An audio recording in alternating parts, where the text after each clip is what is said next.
Yang saya hormati Bapak Kepala Sekolah, yang saya hormati Bapak Ibu Guru yang telah berkenan hadir di acara ini. Pada hari ini, mari kita panjatkan puji dan syukur kehadiran Allah Subhanahu wa Ta'ala. Kita bisa berkumpul bersama di acara diseminasi budaya positif Guru Penggerak Bumaya Damayanti SPB. Selanjutnya saya akan bacakan susunan acara pada hari ini. Yang pertama pembukaan, yang kedua sambutan, yang ketiga diseminasi budaya positif, yang keempat implementasi, dan yang terakhir penutup. Untuk acara pembukaan, mari kita sama-sama mengucapkan doa Bismillahirrahmanirrahim. Untuk acara yang kedua, yaitu sambutan dari Bapak Kepala Sekolah. Kepada beliau, saya persilakan. Bismillahirrahmanirrahim. Assalamualaikum warahmatullahi wabarakatuh. Innal hamdalillah nahmaduhu wa nasta'inuhu wa nastaghfiruh wa na'udzu billahi min shururi anfusina wa min sayyiati a'malina. Man yahdihillahu fala mudilla lahu wa man yudlil fala hadiya lahu. Asyhadu an la ilaha illallah wahdahu la syarika lahu wa asyhadu anna Muhammadan abduhu wa rasuluhu. Allahumma shalli ala Muhammad wa ala alihi wa sahbihi ajma'in. Yang saya hormati Bapak Wakil Kepala Sekolah PKS Turun serta Bapak Ibu, terutama wabil khusus kepada Ibu Yati yang pada kesempatan ini alhamdulillah berkat ridho dan hidayahnya kita dapat berkumpul selayaknya kita memanjatkan puji dan syukur kepada Allah Subhanahu wa Ta'ala yang telah memberikan waktu luang kepada kita untuk berkumpul. Salawat dan salam semoga tetap kepada baginda kita Rasulullah Shallallahu Alaihi Wasallam, kepada keluarganya, para sahabatnya, dan mudah-mudahan sampai kepada kita sekalian. Bapak Ibu yang saya hormati, alhamdulillah pada kesempatan hari ini kita dapat berkumpul dengan berantara Ibu Damayanti yang akan memberikan informasi atau publikasi tentang apa yang Ibu Maya lakukan sebagai budaya positif, sebagai kebiasaan-kebiasaan ataupun praktek baik.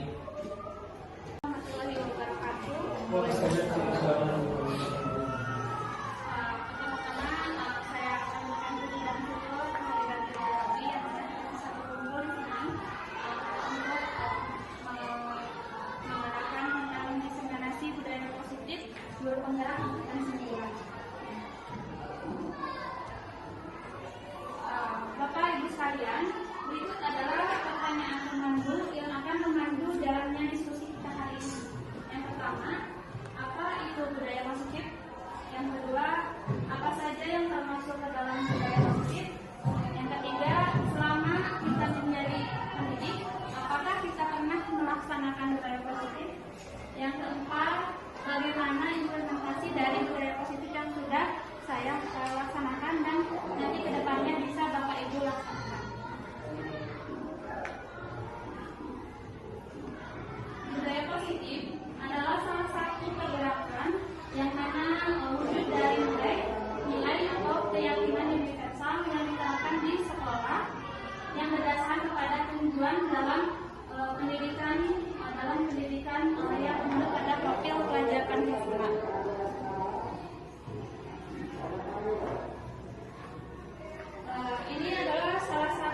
Ini adalah rentetan atau apa saja yang termasuk ke dalam budaya positif. Yang pertama ada 5 posisi kontrol, yang kedua disiplin positif, yang ketiga keyakinan kelas, yang keempat 5 kebutuhan dasar manusia, yang kelima adalah segitiga restitusi. Yang akan saya pertama bahas adalah tentang disiplin positif. Nah, untuk disiplin positif kita sering sering menganggap bahwa disiplin itu untuk mendisiplinkan diri dan mendisiplinkan orang lain.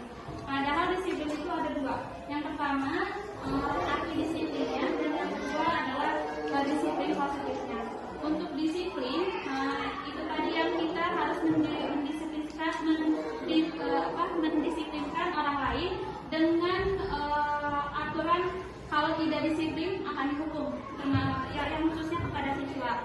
Nah, kalau disiplin positif itu mengajunya kepada ketika kita sebagai seorang pendidik itu untuk menstimulus anak-anak untuk percaya diri dan bersikap dia menggali potensinya diri. Jadi tidak ada hukuman atau hadiah gitu kalau penerapan disiplin positif.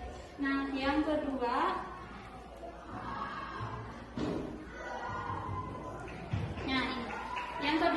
tujuan dari disiplin positif adalah menghargai diri sendiri dan percaya terhadap apa yang dimiliki oleh diri sendiri.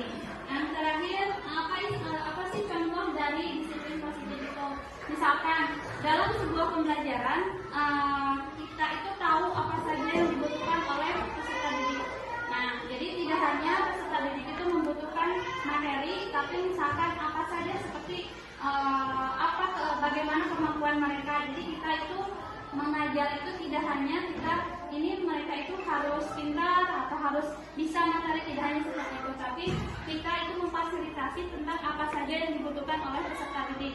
Contohnya misalkan kan ada assessment awal. Jadi sebelum kita melakukan suatu pembelajaran ada assessment awal, di mana assessment awal di sini jadi assessment yang dilakukan untuk mencari apa saja yang dibutuhkan siswa. Nah, assessment awal ini biasanya dilakukan di awal pembelajaran.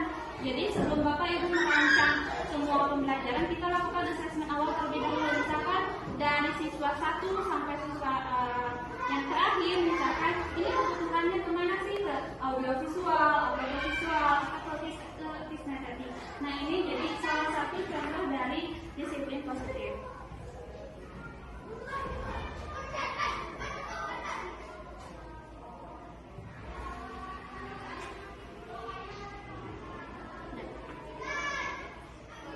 Selanjutnya, sebagai pendidik, kita itu sering mendapati beberapa situasi yang ditimbulkan oleh siswa. Nah, di sini ada 5 posisi kontrol. 5 posisi kontrol ini, yang pertama penghukum, yang kedua pembuat rasa pendidik. Biasanya menegur anak tersebut. Nah, dari situ menegur anak tersebut ada beberapa kriteria. Kita masuknya kemana? Apa kita penghukum, pembuat rasa bersalah, teman, pemangku, atau manajer? Kalau penghukum biasanya seperti ini. Kamu kenapa kesini menggunakan sepatu kuning? Kenapa kamu itu aturannya harusnya seperti ini? Nah, itu termasuk ke dalam penghukum. Nah, yang kedua, pembuat rasa bersalah. Kalau pembuat rasa bersalah, misalkan dalam satu kondisi seorang guru memberikan pengajaran, lalu memberikan tugas. Nah, tugas itu tidak dikerjakan, misalkan. Nah, guru itu mengatakan seperti ini. Kenapa kamu tidak mengerjakan tugas? Kamu tidak kasihan kepada ibu, karena ibu sudah membuat tugas ini, soal ini semalaman loh ibu bikin. Nah, ini termasuk ke dalam membuat rasa bersalah. Yang ketiga, teman. Kalau teman seperti ini, misalkan siswa tersebut memiliki sebuah masalah dan kita itu merangkulnya, misalkan apa sih masalah kamu? Coba dong ceritakan kepada ibu. Nah, itu termasuk teman. Nah, yang keempat yaitu pemantau.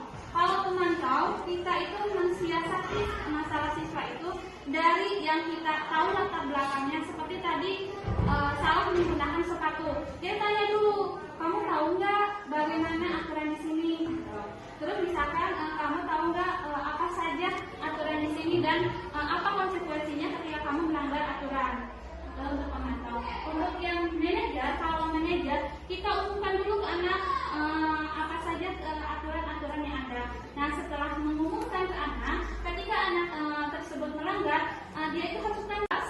Yang pertama itu harus bersifat abstrak dan ada aturan. Yang kedua, pernyataannya bersifat universal. Yang ketiga, dibentuk lebih positif. Yang terakhir, mudah diingat dan dipahami oleh semua warga di kelas.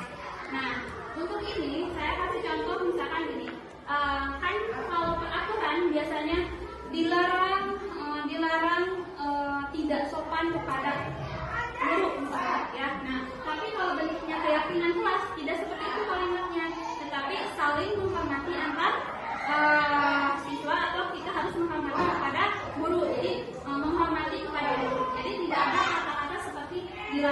itu tidak boleh. Karena itu masuk ke dalam peraturan. Jadi kalau keyakinan kelas itu lebih positif. Jadi anak atau siswa itu mencerna dari kalimat-kalimat itu positif juga. Tapi kalau seperti peraturan yang sifatnya menekan, itu anak tersebut akan lebih seperti membangkang gitu. Jatuhnya membangkang. Nah, ini ya. Yang selanjutnya dari budaya positif itu ada 5 kebutuhan dasar manusia. Yang pertama, kebutuhan makanan hidup. Terus memberikan tugas. Tiba-tiba guru tersebut ke toilet, ya. Guru tersebut ke toilet. Nah, pas dia balik, ada salah satu siswanya yang menangis. Dia nanya tuh ke siswanya, kenapa kamu menangis? Dia aja. Nah, dia melanjutkan pembelajarannya sampai di waktu istirahat ada siswa yang melapor ke guru tersebut yang mengajar, Bu, sebetulnya tadi itu ketika ibu ke toilet ada 2 orang siswa anak laki-laki yang sedang main bola. Jadi main bola di kelas gitu. Nah, ternyata bolanya terkena kepada siswa perempuan yang nangis tadi. Nah, itu ya kasusnya itu. Nah, ketika kita mendapatkan laporan tersebut, apa sih yang kita lakukan gitu? Apakah kita langsung memanggil atau kita langsung marah-marah di kelas atau seperti apa? Nah, ternyata saya juga baru memahami kalau ternyata ketika mendapati situasi seperti itu ada segitiga diskusi yang harus dijalankan. Yang pertama, menstabilkan identitas. Setiap orang pasti punya kesalahan. Jadi kita panggil dulu siswa yang bermasalah tersebut. Yang pertama yang nangisnya, terus yang kedua itu yang main bola. Nah, kita memberikan opening atau pemanggilan dengan cara yang lemah lembut. Jadi tidak ada mimik di mana kita menekan siswa. Karena ini tadi setiap orang pasti punya permasalahan, pasti punya salah gitu. Jadi kita jangan langsung, oh ini yang buat salah, oh ini yang buat salah, jangan seperti itu. Jadi kita menstabilkan dulu identitas kita ataupun siswa. Yang kedua, validasi tindakan yang salah. Alasan mengapa melakukan hal tersebut. Adakah cara lain untuk memenuhi kebutuhanmu? Jadi ketika kita nanya ke siswa yang main bola itu, tanya aja, kenapa sih kamu main bola di kelas misalkan. Nah, konsekuensinya kamu tahu lah kalau main bola. Nah, ada kan misalkan jawabannya itu, saya bosan di kelas. Nah, kita tanya balik, adakah cara lain selain main bola sehingga tidak menendang siswanya untuk tidak menendang siswa? Adakah cara lain untuk agar tidak bosan di kelas? Nah, itu termasuk dalam validasi tindakan yang salah. Yang terakhir adalah menanyakan keyakinan. Setelah kita berikan advice, jadi menasihati siswa tersebut, dan kita juga perlu untuk menanyakan keyakinan. Di sini ada keyakinan kelas apa yang telah kita sepakati. Kamu ingin menjadi orang yang seperti apa ke depannya? Misalkan Bapak Ibu bisa menanyakan seperti ini. Keyakinan kelasnya contohnya gini. Kamu tahu nggak ada salah satu aturan di kelas itu yang harus berolahraga di saat jam olahraga. Nah, jadi tahu nggak ada keyakinan kelas itu? Ada misalkan. Nah, jadi kamu tahu nggak konsekuensinya? Misalkan tahu. Nah, terus setelah itu nanti tanya ke siswanya, misalkan tanya ke siswanya seperti ini. Jadi lalu apa yang kamu lakukan setelah misalkan ini ada siswa yang terlempar misalkan. Nanti ditanya lagi misalkan, ini Bu, saya akan meminta maaf. Nah, jadi kita harus menggali semua pernyataan untuk mengarahkan anak agar dia menemukan solusi sendiri. Jadi sebetulnya kita itu hanya mengarahkan siswa yang harus tahu bagaimana solusi ketika bermasalah.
Alasan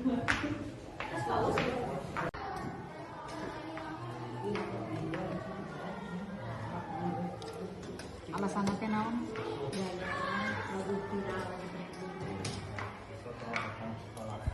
Ke kelas. Ini praktek. Validasi. Naon? Guru memanggil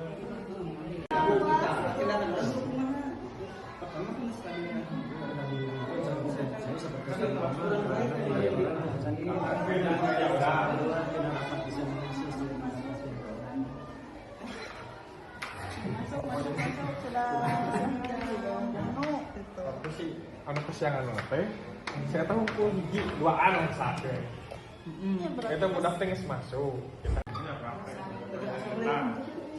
Validasi. naon guru memanggil Baik Bapak Ibu, sudah selesai? Untuk yang sudah selesai kelompok 1, silakan untuk mempresentasikan apa yang sudah didiskusikan. Assalamualaikum warahmatullahi wabarakatuh. Saya Rizka, perwakilan dari kelompok 1, ingin menjelaskan tentang kasus segitiga restitusi ya. Untuk kelompok kami itu kasusnya adalah siswa terlambat datang ke kelas saat jam istirahat ya, setelah jam istirahat. Wabarakatuh. Waalaikumsalam. Perkenalkan, kami dari kelompok 2 yang diberikan tugas oleh Ibu Maya untuk membuat sebuah kasus dan menangannya itu menggunakan segitiga restitusi. Nah, sebelum saya memaparkan kasusnya, saya perkenalkan dulu, nama saya Yopi Effendi. Terus di sebelah kiri saya ada Bapak Rosid, sebelah kanan saya ada Ibu Rani, dan sebelah kanan juga ada Ibu Dalis. Nah, ini kelompok kami. Kasus yang kami bawa berdasarkan hasil diskusi ya, sangat alot dan sangat panjang diskusinya. Itu ada kasus mengenai mengiris tangan. Ya, jadi di sini di sekolah ada beberapa siswa yang kebiasaan mengiris tangan. Nah, bagaimana cara menyelesaikan kasus ini? Tentunya dengan segitiga restitusi. Nah, langkah awalnya itu adalah dengan menstabilkan identitas. Jadi siswa itu distabilkan identitas, distabilkan dulu emosinya dengan cara siswa ini tidak dibuat merasa bersalah. Jadi bukan satu-satunya siswa ini orang yang melakukan kesalahan. Contoh misalnya karena kamu masih dalam fase remaja, jadi bukan hanya kamu saja yang berbuat seperti ini. Bapak juga dulu waktu remaja pernah melakukan hal-hal yang sifatnya melanggar peraturan sekolah. Namun ini juga tidak dibenarkan. Ada hal-hal juga yang harus diperhatikan di sekolah.